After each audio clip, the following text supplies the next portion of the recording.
Welcome back to Let's Talk Real with Eshie B, where truth is tender, healing is sacred, and everything we speak is rooted in the real. This episode is for the friends we've grown with and sometimes grown away from. The ones we call sister, cousin, day one, and ride or die. But time and truth had other plans. Today, I'm talking about what happens when sisterhood shifts, when friendships stretch, strain, or even break, and how we learn to bless the bond, even if no longer fits the version of us we're becoming. Let's talk real about it, y'all.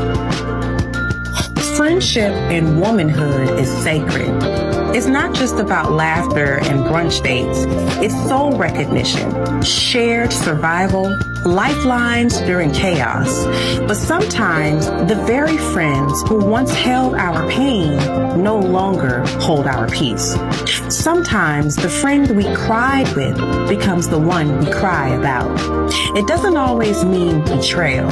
Sometimes it's just unspoken tension, a shift in energy, a missed call that used to be a check-in. And suddenly, you're grieving a friendship that didn't die dramatically. It just faded quietly into used to be. Growth is beautiful, but it's also threatening to the parts of people that want you to stay the same. The friend who used to love your wild side might not know how to hold your healed one. The one who celebrated your survival might feel distant when you start to thrive. And sometimes we realize we were bonded in brokenness. And now that we're healing, the glue is gone. That's not shade, that's truth. I got a question for y'all busy bees of mine. Who was that friend for you that taught you something just by walking away? Story time. So I had a best friend, let's call her Avery, who felt like more than just a friend. She was a sister to me. We were best friends for over 20 years. And when we drifted apart, it didn't happen over something loud or scandalous. It was one of those breakups that quietly crushed me because I knew deep down it was connected to something I said. The thing is, I never meant to hurt her. I never meant to come off jealous or bitter or unsupportive. Truthfully, I was genuinely happy for her in her relationship and all that she had going on in her life. I just wasn't happy with my life story. I was in a season of emotional starvation where all I ever wanted was to feel wanted, to feel prioritized. And I won't sugarcoat it. I was needy. I was selfish as hell, especially with people's time. Not because I didn't want them to suffer with me, but because their presence helped numb what I didn't want to sit with. And that's not on her. That's on me. I was leaning on connection to avoid the work. So when she walked away, hell yeah, it hurt. But it also awakened something in me, a deeper understanding of my own wounds, a need to stop expecting others to carry pieces of my healing. And most of all, a truth I've learned to live with. Even the most beautiful friendships can end when your pain gets louder than your love. I still love her, still think about her, and I still choose to honor her to this day. I pray all is well with her. And furthermore, I'm still learning how to be the kind of friend I expected everyone else to be for me. Whew. All right, y'all. So here we are, the part nobody likes to talk about. The part that doesn't come with flowers, closure texts, or apology playlists. The friendship breakup. Now, let's be real. When we talk about heartbreaks, we always go towards romance. But some of my deepest wounds came from friends I never thought would leave me. Friends I showed up for at 2 a.m. Friends who knew my story inside and out. Friends who felt like home until they didn't. When that friendship ended with Avery, I felt so unanchored, so confused, so devastated, guilty, you name it, I was feeling it. like I was grieving someone who was still alive, just not reachable. And grief like that is sneaky. It shows up in the middle of your songs you used to sing to each other, and inside jokes no one else would get, and memories that now feel like strangers to your current self. Now, I'll be honest, I blamed her for a while.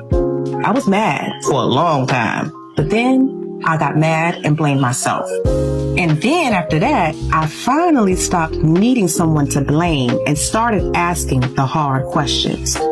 What was I really mourning? Was it her? Or was the version of me I was when I felt close to her? Because sometimes the loss reveals the wound we've been ignoring. And mine was abandonment. Feeling like I was never enough to make someone stay. So I started digging, not into her behavior, but into my own patterns, into my old ways of depending on people to keep me afloat emotionally.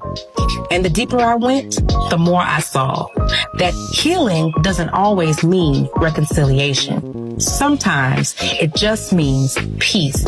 Peace with the ending. Peace with the silence. Peace with the version of me that tried so hard to hold on. And ultimately, peace with knowing that if someone needed to leave to protect their peace, then maybe it's time I protect mine too. Think of a friendship that ended. What was the hardest part to let go of? Was it the person, the memories, or was it the role they played in your life during that season? And what, if anything, has their absence taught you about yourself? We grew like roots in soil we didn't choose, but love made it bloom anyway. We braided our dreams like hair strands, tight and tender. We laughed so hard, the world hushed to hear us. But then silence came. Not the peaceful kind, the kind that creeps in the gap between what was said and what was never explained. This is for the sisters I lost along the way, in memory, in mystery, and in love. So now we've made it to the part that's the hardest, but also the most necessary. Becoming your own best friend. See, I didn't realize how much I was depending on other people to fill my cup until I found myself sitting alone, staring at an empty one. No more good morning texts, no one checking in on me the way I checked in on them. I had to ask myself, who was I when no one else was clapping? Who was I when the room got quiet? And the truth, I was tired. Tired of needing to be needed. Tired of making people my home when I hadn't even built one for myself within myself.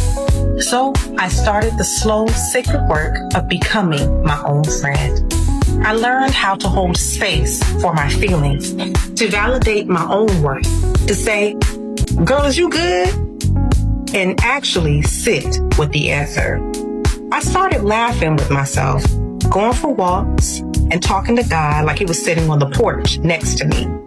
I started celebrating little wins, even if nobody else noticed. I am currently in the process of ending the need to over-explain myself to people who never cared to understand. And little by little, I became safe in my own presence. Now that's what it means to be your own best friend. Not perfection, just presence. What would it be like for you to become your own best friend? What kind of things would you say to yourself if you were? And how can you start showing up for you the way you've shown up for everybody else? To every sister I lost, to every goodbye that broke me, thank you. I love you. Because in the absence of your love, I found my own. And it's louder than ever. Eshie.